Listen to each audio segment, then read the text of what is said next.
Hi guys, it's Jordan from B&B Campers. I'm just going to be doing a handover video on this Auto Trail Tribute. So it's on the Fiat Ducato chassis, the 130 multi-jet, and what I'll do is I'll start under the bonnet, have a little walk around the outside, and then show you all of the stuff on the inside as well. So over on the left hand side here, we've got your washer fluid, power steering fluid, engine coolant, and brake fluid. So the majority of the consumable bits are all over here on this one side. You've then got your engine oil filling point and engine oil dipstick just there. A couple of things to point out here. So you've got 249 is the colour of the white throughout the vehicle. So if you ever needed any touch-up paints or anything like that, 249 is the paint code. Then got details about your air conditioning, chassis plate, so it's 3300, so you can use that on any car license basically. You've then got over here, if I just zoom in a little bit, well, first off, this is your air filter box here, but we've got this little bit of metal just here that you can see underneath this flap, and essentially what that is there is the positive terminal for your engine battery. So because the engine battery itself sits under the floor in the cab underneath this little inspection hatch here, because of that, if you ever needed to jump start the vehicle, you don't want to have to be taking all the floor up in the cab, so they give you the option of jump starting the vehicle using that prong there as a positive and this little thing here as your negative. So you can jump start from there. It does actually say there only for jump start. So that is about it for under the bonnet. Based on the 2015, as I said, it's the 130 multi-jet. To open the bonnet, we've got a handle just here inside the passenger door. The jack and wheel brace kit is here underneath the passenger seat, and both of these front seats swivel round using those little handles just there on the side. So just next door to the passenger door, we've got your diesel filling point. Obviously here we've got the habitation sliding door, full-size Fiamma F65S awning up here above the sliding door as well.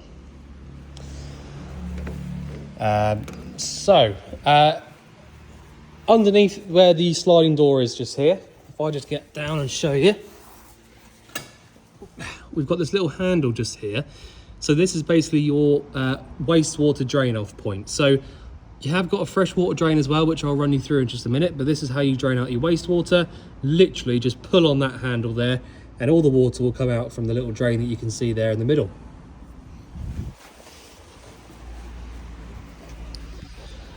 So at the back of the van, I've got both back doors open at the moment, obviously. We've got the full-size ladder, so that'll give you access to getting up onto the roof, because you have got some roof bars up there, which I can see. At the very back of the van, I'll just run you through these two little cupboards we've got here. So we've got your gas locker down here. So the gas locker itself is very straightforward. You've just got space for two of these 3.9 kilo or 4.5s if you've got butane ones. Yeah, so not really much to know about this. The regulator is that thing there at the back. There is, if I just zoom in a little bit, the little green button that you can see at the bottom of the regulator there is essentially like a purge button. So the idea behind that is that if it's the same type, it kind of senses if you've been in a crash or something like that. So it should isolate the gas from there, but sometimes it gets itself a bit confused and isolates it anyway. So if, for example, you turn your bottle on by going anti-clockwise round to the left, by the way, if you turn your bottle on and then find that you can't get any gas coming through to the inside of the van, all you need to do is reach over and push the little green button in for a couple of seconds. And once you've done that, it will have repurged the gas through to the inside. So that's kind of the idea behind the green button there. Make sure that your bottles are nice and secure inside the locker there, so they're not going to move around as you drive, and make sure that you turn the bottle off before you start driving as well. just inside, obviously I've got the this thing here is the bottom bunk. Basically it literally just sits in the gap between here and then folds open, but I've taken that out just for a minute so I can show you in this little locker. So it's going to be a bit dark because I haven't got any light inside there, but essentially under this little cover here gives you really good access to your freshwater tank. So if you wanted to clean the tank out, you can take this little red cap off here, or big red cap off, and then you've got really good access to the inside of the tank. Also, if you want to drain the fresh water out onto the floor, you've got this little blue thing just here. So basically that's just a long pole attached to the actual drain off that you can't normally reach. So you just twist that little blue tab there and it'll drain all the water out onto the floor from your fresh tank. So yeah, sorry it's a little bit dark there, but did my best. Also inside this other little locker here on the left, or on the near side of the vehicle, we've got your gas isolator points. So if I just run you through which one is which. So the top one there is your burners at the top. Second one down is the oven and grill. Third one is the fridge, and the bottom one is the boiler. So if you wanted to isolate the gas from any specific appliances, you literally just turn those 90 degrees and it will isolate the gas to that particular thing. Right, so I'm just going to climb back out again. Don't mind all this stuff, I'm doing a bit of work in this other vehicle. So on the off side of the van, we've got a couple of really nice windows here, both in really good condition. Can't see any scratches or damage on those at all. So toilet cassette, actually sorry, before we go on to that, I'll just show you this. This is your freshwater filling point just here. So if you want to fill up your fresh tank, that's where your water goes in there for that. Toilet cassette. So it's a Thetford toilet cassette, and we'll just show you how it works. So to take it out from this little locker here, we lift up on your little orange tab there, and then you'll be able to pull the entire cassette out. So once you've got it to that point, it's literally ready to come all the way out, and then all you need to do from there is drain it out from this little point up here. This is your draining point, and whilst you're draining it out, you should be holding down this little orange button at the back. And that's about it really. Blue fluid goes back inside here into this, and then just push it all the way back away when you're finished. There we go. Okay, so this little vent just here, this is your boiler vent. So if you've got the boiler lit up on gas, you should feel hot air pumping out underneath here. That's for your heating or your hot water. And then the last thing is your electric hookup point. So if you do have access to a hookup cable, I always say it's really handy to have it plugged in, because it means that your leisure battery is going to be charging up, and it also means that any mains appliances and sockets will come to life as soon as you plug that in. So in the cab itself, got a nice low mileage, 37,000 miles. So the cab itself is a nice high spec as well. So you've got the steering wheel controls on here, the electric mirror function on here as well. Electric windows, you can lock and unlock the cab from here. You've got the 6-speed manual gearbox from there. You've got your cruise control dials just down there as well, so you can cancel and resume from the side there. You can adjust your speed, nice and easy to use on that one. You've got the downhill assist on there as well, and your proper uprated head unit. Well, it's not uprated, that's the original one that came with it, but it would have been an optional thing, I think, when it came out on these. So that's a nice nice head unit there that you've got. But yeah, air conditioning from this switch just here in the middle, which is relevant on a day like today. Very, very hot outside. And yeah, that's about it really. So what I will do is I'll run you through the inside now. So straight away, you notice that I've got this light on just here. So this is a really nice entry light. little touch screen one there. So working really nicely there. You've got a couple of switches as well that you might not normally see when you're inside the vehicle. There's going to be various switches for lots of different things that you'll find out when we get inside. But the first thing I'm going to run you through is going to be the control panel. So as soon as you jump in the van, you'll see here to your left is the control panel. So we're not going to worry about this one just here for a minute. This is your boiler controller. I'll run you through the actual control panel first. So once you've turned on this bottom right hand switch here and it comes up orange, that essentially is your 12 volt isolator on, and it's just telling you the control panel is now sort of fired up and ready to go. So once you've got that one on, you can then press this button here and it will then allow you to use any of your lights throughout the vehicle. And so, you know, essentially that's your lights on and off switch. I did see a minute ago, you haven't actually got an awning light out here, but if you did, that's what this little switch here would do. All right, so don't worry about that one. This one here is your water pump. So you turn that one on there and it turns power on to your pump, which I'll run you through in just a minute. The rest of them up here are all like gauges to tell you the levels of things. So your battery voltages, fresh and wastewater levels, and all that sort of thing. So let me run you through those. So you've got battery 2 tester. So this is your leisure battery. I know it's the leisure battery because it's got a little picture of a caravan. So we've got 12.5 volts in the leisure battery. That is absolutely perfect. Engine battery, 12.4, also perfect. Anywhere between about 12 and 13 is a really, really good resting battery rate. You very rarely get to 13, to be fair. But yeah, between there is really, really good. We've then got fresh water level. So that's your 100% full for your fresh. And then your waste is empty. Okay. We've then got internal temperature. And external temperature is an option, so you haven't got the option of the external one. 31 degrees inside. I told you it's a very hot day today. That is going to be correct. I think it's about 28 degrees outside or something. So right, so that's your control panel.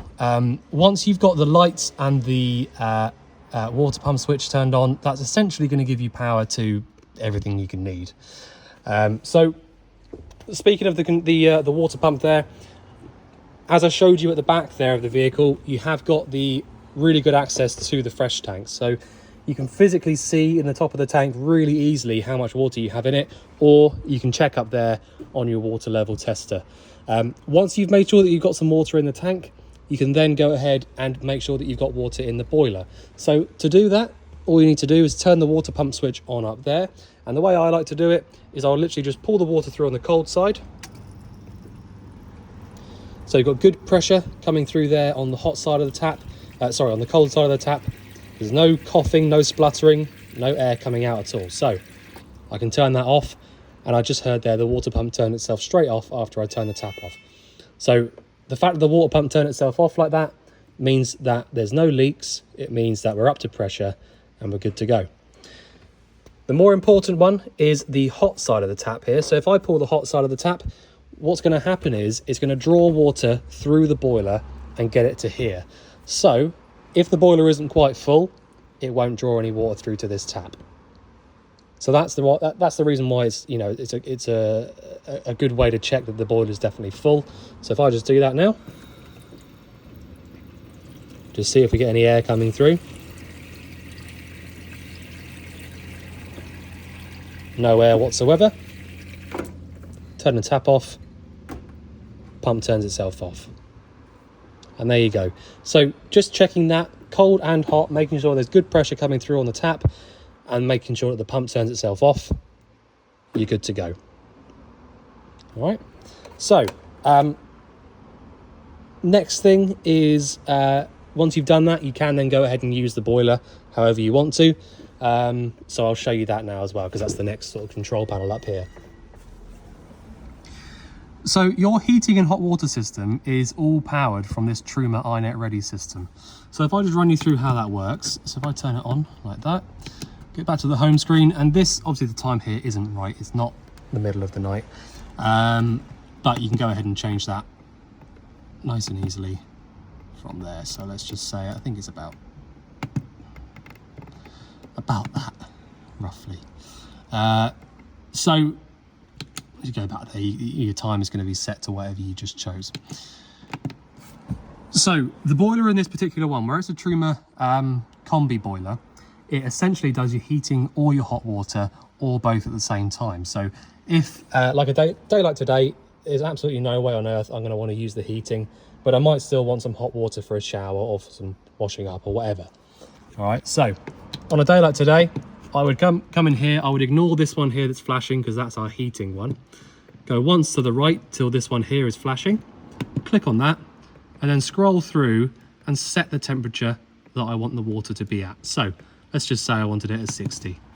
I'll click that, and it's then given us this little symbol here, which is just telling us what energy the boiler is going to be using. So it's chosen gas for us. And the reason it's chosen gas is because I haven't got the hookup plugged in. So it's the only way that it can work. If I had the electric hookup plugged in, I could use mix 1 or mix 2, which is basically a mixture of gas and electric. Obviously mix 1 being a little bit less electric than mix 2. Electric 1 and electric 2, same thing again, but it's just electric only, no gas. So for the minute, I can only use it on gas anyway. All right, so that's how you would use the hot water. If it wasn't such a hot day today and I wanted to use the heating, I would select this one just here as well. Well, not, you don't have to do them both at the same time, but you can do. And I would select a temperature. Now, just for example, because it's so hot in here, if I press 20 here, it won't work. All right, it just won't come on because it's hotter inside the vehicle right now than the temperature that I've selected, so it won't be doing anything. Back down to 0, turns the heating off. So essentially, all the time that you've got something up here above this line, it's telling you that the boiler is doing something. So even when you're on the lock screen here, it's telling you that the water is heating up to 60 degrees and it's doing it on gas. So let's just say, for example, let's just do it a bit differently. I go back on hot water, turn that off. Now, when I go back to the home screen, there's absolutely nothing above that line, and so that means the boiler isn't doing anything. So let's just say it's a very cold day. I don't want any hot water for whatever reason. Let's just say that. I'm going to go on sorry, can't get my words out. I'm going to go on heating, go all the way up to 30 in the hope that maybe it'll come on. And then I'll go across here to the right to the fan. I can then choose eco or high, and that is essentially just the fan speed, how powerful the hot air pumps out through these little circular vents. So now when I go back to the home screen, we've got the heating symbol flashing at us, telling us it's working on gas. Okay, so that's kind of like a thing to remember. If you want to just see what the boiler's doing at any one time, you just literally click back to the home screen there and have a little look at what's above that little black line there. All right, the rest of it, if I'm honest, is you don't need to worry about it. That's just setting a timer for it. You don't need to do any of this. Change the brightness if you want to. But yeah, so that is the heating and hot water system. Really simple to use. Once you got the hang of it, it's so easy. When you want to turn the system completely off, you press and hold this button just here, and it will come up saying off ... and then it will go completely off. There you go. That's how you use the heating and hot water. So you've got loads of storage around the vehicle, absolutely everywhere, if I'm honest. Loads of really clever storage. So you have also got these down here. So these have got little locks on them. Stop them opening up whilst you're driving, basically. So you've got a 2-burner hob up here. Now you have got a manual piezo ignition to get these to light up. So basically, just like that, push in and turn around whilst pressing on the piezo igniter, and the gas will come through and light up. The only thing I tend to run through or explain about these, because this is pretty self-explanatory stuff really, this is just household stuff, but please make sure that you allow these to cool down before you put this glass lid down, Now, I've only had that on for a couple of seconds, so it's not a problem. But if you've been using those burners for half an hour or so, doing some cooking, they stay hot for a lot longer than you might think. And when you put the cold lid down on top of a hot underneath, these can shatter. So it's just really important. Let them cool down before you put the lid down. But yeah, just something I like to point out. More storage up the top. Next door to us here, we've got the main wardrobe. You can take these little shelves out. This is just something that someone's fitted in at some point, I think. You've got the original sort of like build numbers and things up here from the Trigano Spa up there. Right, so down here we've got the oven and grill. So these Thetford duplex oven and grills are very, very good, but you've still got the manual ignition for those, a piezo igniter. So the grill is this part up here at the top, and the oven sits down flat across the back there. So if you want to use the grill, it's in and round to the right. If you want to use the oven, it's in and round to the left, whilst pressing on this ignition. Pretty straightforward. Right, so we've then got the three-way fridge. So this is a Dometic three-way fridge. As you might expect, it works 3 different ways. So you've got the option of, well, where it is now is off. But you've got the option of mains power, 12 volt, or gas. So the idea behind these 3 energies on the fridge is that essentially if you had a hookup cable plugged into the van, you would literally just do that. So leave that alone. Once you've done that, it will get cold after a couple of hours. That's it. If you don't have the electric hookup plugged in and you want to get this fridge cold from scratch, you would have to go down to gas. And then you've got your gas valve just here. So you push that in when you want to light it up. And you've got a button here to the right, which is your ignition. So once you've selected gas just here, you press your ignition switch whilst pushing down on this one. And then hopefully our little bar here will start going up into the green. There you go. I can let go of my ignition switch now because I know that's lit up. And as long as I let go of this little thing here, the valve, and it stays up there in the green, which I have now done, we know that the flame is lit. So essentially that little orange bar there going up into the green is just telling you that the flame's on. All right, so that's how you light it up on the gas. So the mains and the gas are the only 2 ways that are going to get this fridge cold from scratch. So if you're trying to cool the fridge down from warm, it has to be gas or mains electric. The 12 volt function on here is only really for when you're driving and keeping the fridge cold whilst you're driving. So the 12 volt will not do anything at all until the engine starts running, regardless. But it's also not really powerful enough to get the fridge cold by itself. So you need to make sure that, say for example, you're going to go away tomorrow morning, you might want to come out the night before. If you can leave a hookup in it overnight, that's also really handy, because when you come to the vehicle in the morning, it's all going to be 100% charged up. But if you can't do that, just leave your gas on and leave it lit up on gas overnight with all your stuff in it. And then all you have to do in the morning is switch over to 12 volt, like so. Start the engine up and drive to wherever you're going to go. That'll keep the fridge cold whilst you're driving, and then switch back to one of the other 2 functions when you're parked up. There you go, nice and easy. So that is your gas isolators in there. Right, so I've shown you the fridge, shown you the oven and grill, 2 burners, sink, the boiler controls there. Right, so I think the bathroom is going to be the last bit to sort of run through.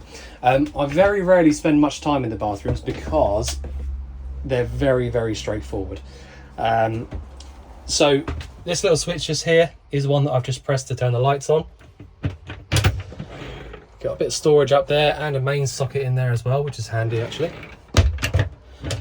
Now the bit that I normally run through is just normally the toilet. So I'll just literally just show you this as well though. So you've got this clever little sliding sink here, so you can essentially use this here as your sink tap, and then you've got the shower tap there as well.